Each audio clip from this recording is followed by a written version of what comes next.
Hi guys, I'm Ghousia. Welcome to my mini vlog. నా outfit ఎలా అనిపించిందో కామెంట్ చేయండి. ఈ రోజు అయితే మేము ఒక మంచి హిస్టారికల్ ప్లేస్ కి అయితే వెళ్ళబోతున్నాం. ఆ తమ్ముడు అయితే పొద్దున్నే రెడీ అయిపోయాడు.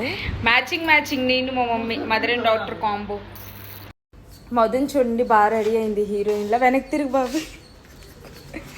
గంగవ్వ హెయిర్ స్టైల్ ఎక్కిరిస్తున్నారు అందరూ, కానీ బాగుంది చాలా. నాకైతే నచ్చింది. ఎస్థెటిక్ అంటే ఏదో మనకు తెలియదు రండి. అస్థెటిక్ అంటే అస్థెటిక్. మా కజిన్స్ వచ్చారని మీకు లాస్ట్ వీడియోలో చెప్పాం కదా, అదిగోండి ఆ క్యాబ్లోనే వెళ్ళబోతున్నాం మేము అందరం. అయితే చూడండి మా కజిన్స్, మా అత్త, మమ్మీ అందరమే వెళ్తున్నాం. చాలా హ్యాపీగా అనిపించింది. వీడైతే మా అల్లుడు. ఫ్యామిలీతో ఏం ఎంజాయ్మెంట్ ఉంటుంది అనుకుంటాం, కానీ నాకైతే ఫ్యామిలీతో టైం స్పెండ్ చేయడం చాలా ఇష్టం. చాలా జోయల్గా ఉంటారు మా ఫ్యామిలీ అందరూ. మా అత్త అయితే పాట పాడుతున్నారు, మా మామయ్య ఆగలేకపోతున్నారు, డాన్స్ చేస్తున్నారు. మా మమ్మీ చూడండి ఎంత మంచి ఎక్స్ప్రెషన్ ఇచ్చారు, క్యూట్గా అనిపించింది. వీడైతే అసలు చాలా అల్లరి. వీడు ఉండడం వల్ల సగం నాకు టైం పాస్ అయిపోయింది.